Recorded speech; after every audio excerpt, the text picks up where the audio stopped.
का धन्यवाद देता हूं कि इतने सुबह बुलाने पर आप सभी यहां पर आए हैं। हालांकि चुनाव खत्म हो चुका है और बहुत सारे एग्जिट पोल तरह तरह की जानकारी दे रहे हैं। मैं आपके बीच में आपके माध्यम से कुछ बातें रखना चाहता हूं। मैं शुरुआत करता हूं कि जितनी ऊंचाई पर जाकर कटती है पतंग, उतना ही बड़ा होता है उसका पतन। भाजपा कई दोषों के लिए जिम्मेदार है।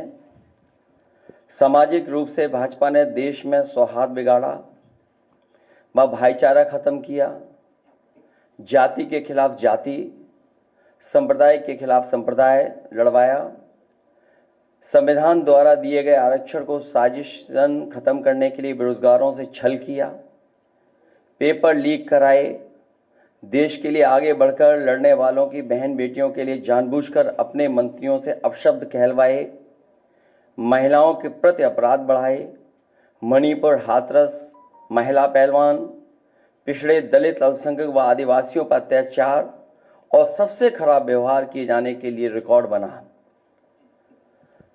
आर्थिक रूप से इलेक्टोरल बॉन्ड का ऐतिहासिक भ्रष्टाचार किया।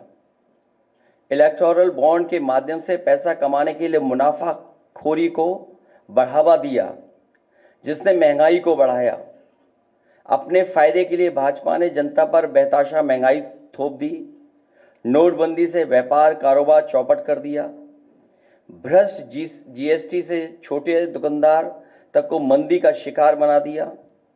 किसानों की जमीन हड़पनी चाहिए, काले कानून लाने चाहे, खाद की बोरी की चोरी की, लाभकारी मूल्य नहीं दिया, 35 सालों की सबसे बड़ी बेरोजगारी में देश को धकेला, महंगाई से गरीब को और गरीब बना दिया, अमीरों के अरबों के लोन माफ किए लेकिन किसानों के ऋण के लिए आत्महत्या के लिए मजबूर किया, ब्याज की दरें घटाकर मध्यम वर्ग की बचत को बेकार कर दिया,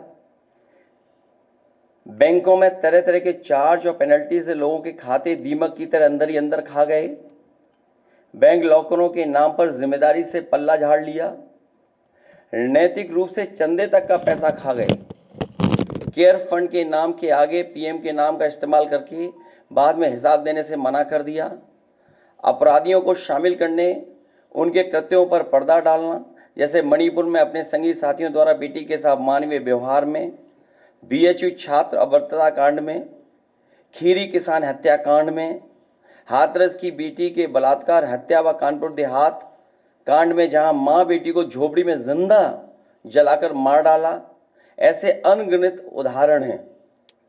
शारीरिक रूप से देखें तो भाजपा लोगों के शरीर स्वास्थ्य से भी खिलवाड़ किया, उसके भी दोषी हैं।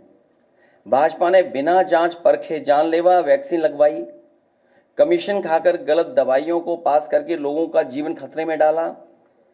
इसका सीधा असर जनता की सेहत पर पड़ेगा और आने वाली पीढ़ियों की तंदुरुस्ती पर भी। भाजपा पीढ़ियों पर प्रहार की दोषी भी है। मनोवैज्ञानिक रूप से लोगों के दिल और दिमाग में जानलेवा वैक्सीन लगवाने के बाद बीमार होने पर डर बैठा दिया। महिलाओं के अंदर असुरक्षा का भाव घर कर गया। युवा अनएम्प्लॉयमेंट या अंडर एम्प्लॉयमेंट से डिप्रेशन का शिकार हुआ।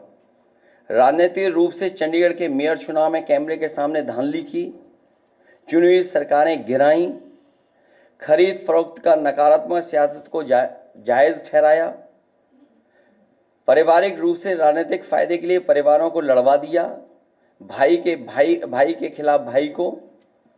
मानसिक रूप से भाजपा ने अपने ही समर्थकों को हिंसक बनाया, मॉब लिंचिंग को मानसिक रूप से सही ठहराने की साजिश की, आपराधिक रूप से ऐसे लोगों को मंत्री पद दिया और बनाए भी रखा जिन्होंने किसानों की हत्या की, जो महिलाओं पर अत्याचार शोषण के दोषी हैं। न्यायालय तक में अपने लोग पिछले दरवाजे से सेट किए, न्यायाधीशों से खुलकर एक विचारधारा विशेष के लिए बयान दिलवाए, न्यायाधीशों को राजनीतिक पदों पर लालच देकर कानून तक को अपनी भ्रष्ट सोच से मैला कर दिया। यही काम यूनिवर्सिटी, कॉलेज, स्कूलों में किया। नौकरशाही में लेटरल एंट्री के बहाने यही धांधली की। योजना आयोग खत्म किया। ED, CBI, IT, income tax को सरकार बनाने, बचाने और चलाने के लिए इस्तेमाल किया। झूठे आंकड़ों से देश और दुनिया को छला, जिससे अंतर्राष्ट्रीय स्तर पर भारत को विकासशील देशों की श्रेणी से बाहर करने की बात से देश की शर्मिंदगी झेलनी पड़ी। विदेशों में बैठे भारतीयों को अपमान झेलना पड़ा। दुनिया में डंका बजाने की बात करने वालों का ही ढोल पिट गया। विकास व रोजगार के झूठे आंकड़े देकर ठगा।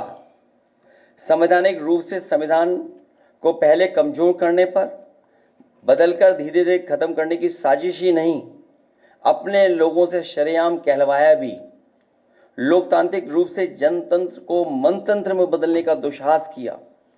व्यक्ति को व्यवस्था से बड़ा बनाने और बताने का दुष्प्रचार कर लोकतंत्र की भावना का अपमान किया। चुनाव के नतीजों को कुछ भ्रष्ट मीडिया कर्मी और अधिकारियों की मिलीभगत से बदला भी और आगे भी इस चुनावी घपले को जारी रखने का षड्यंत्र रचा। भाजपा ने इन्हीं सब कारणों से देशवासियों की जिंदगी को खतरे में डाल दिया है। साथ ही भाजपा ने अग्निवीर जैसी अल्पकालिक भर्ती, जो देश की सुरक्षा व सीमाओं से समझौता करके देश को खतरे में डाल दिया है। भाजपा का झूठा राष्ट्रवाद, चीन की घुसपैठ से रजांगला मेमोरियल जैसे शहीदों के बलिदान का स्मारक तक नहीं बचा पाए। भाजपा की भ्रष्ट नीतियां बीते कल के लिए नहीं बल्कि भविष्य में भी देश की रक्षा के लिए असमर्थ व अक्षम है।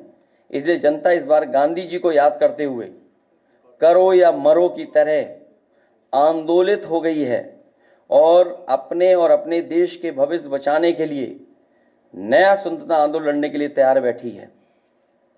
जनता स्वतंत्रता सेनानियों की तरह बलिदान करने के लिए तैयार है, क्योंकि भाजपा काल में उसका जीवन तो वैसे ही दूभर हो गया है। जनता की सकारात्मक सक्रियता से देश नकारात्मक ताकतों से आजाद होने जा रहा है। देश प्रेमी 140 करोड़ जनता की शक्ति के आगे भ्रष्ट और संकीर्ण सोच के चंद देश विरोधी लोग टिक नहीं सकते। देश का युवा फिर से कफन सर पर बांधकर कह रहा है, मेरा रंग दे बसंती चोला। मैं कहना चाहता हूं, इंडिया की जीत देश और देश की जनता की जीत साबित होगी। जय हिंद। आप सबका बहुत बहुत धन्यवाद।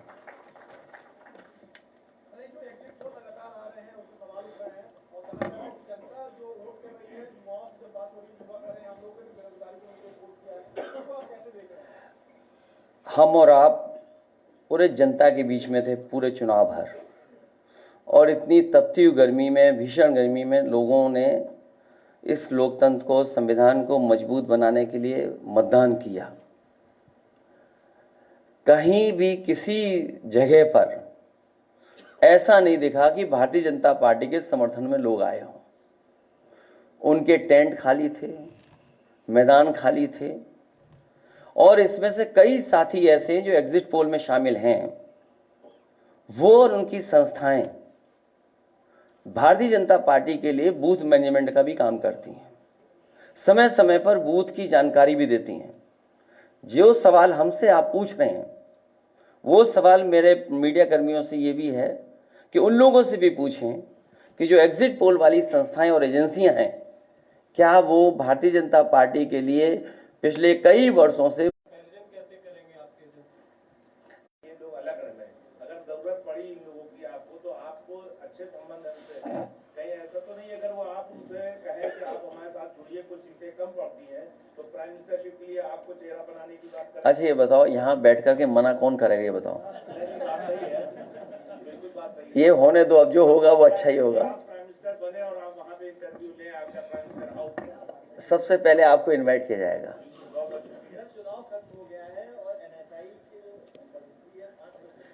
ये क्यों बता दे, आपके स्वास्थ्य बेहतर हो इसके लिए अमूल ने भी अपने दूध की कीमत बढ़ा दी है। आपका स्वास्थ्य बेहतर हो इसलिए अमूल के लोगों ने भी कुछ 2 रुपए बढ़ा दिए हैं। अब पराग भी बढ़ा देगा। तो आखिरकार इसीलिए मैंने कहा कि इन्होंने अपने लोगों को मुनाफा कमाने के लिए महंगाई का बढ़ाने का काम किया है, अपने लोगों को मुनाफा कमाने दे रहे हैं। आखिर मुनाफा किसके पास जा रहा है? मुनाफा और महंगाई का हमने हमेशा उदाहरण दिया, याद होगा आपको, पार्ले जी बिस्किट पैकेट का, कि उन्होंने अपना मुनाफा कम नहीं होने दिया, चाहे उन्हें पैकेट का बिस्किट हटाना पड़ जाए। चुनाव खत्म हो गया, हर चीज महंगी होगी। आप बताओ, बिजली कहीं मिल रही थी? जिन फेजेस में चुनाव खत्म होता चला जा रहा था, बिजली कहां थी? और यह भी हो सकता है कि धीरे धीरे काउंटिंग करें और रात में बिजली गुल करें। नहीं, चुनाव के लिए बोल रहा हूं मैं कि काउंटिंग को धीमे धीमे करें और रात में बिजली गुल करें। ये मैंने पढ़ लिया, एक कॉपी नहीं, बांट दो जल्दी कॉपी, पढ़ लें। ये भी लेट आए हैं, गमछे तो समाजवादी लग रहे हो। नहीं, एक ही बात है, अलकनंदन जी को जानते होगे आप भी, एक ही बात है। स्वामी अलकनंदन जी की अगर है गमछा तो हमारी उनकी एक ही बात है। आपका एग्जिट पोल क्या कहता है कि उत्तर प्रदेश में इंडिया गठबंधन को कितनी सीटें मिल रही है? हमारा एग्जिट पोल ये कहता है कि सबसे ज्यादा सीटें इंडिया गठबंधन उत्तर प्रदेश में जीतेगा। मैंने अपना इंटरनल भी सर्वे कराया है और वो भी बहुत बढ़ चढ़ कर बता रहा है।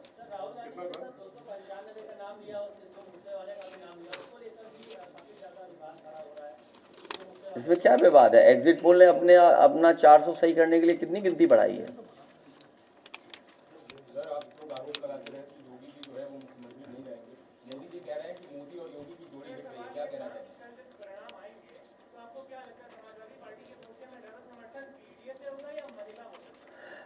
दोनों से, क्योंकि पीडीए में भी आधी आबादी है।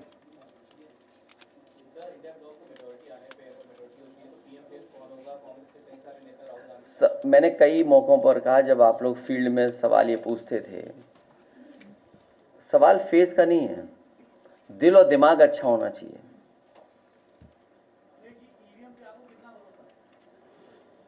कौन पूछ रहा है भाई? अपना पर्चे दे दो, कहां छिप करके पूछ रहे हो? ये चुनाव बाद बात करेंगे हम लोग, अभी कोई चर्चा नहीं। मेरा पुराना जो मैंने जवाब दिया वो निकाल करके देख लीजिएगा, आपको जवाब मिल जाएगा उसमें।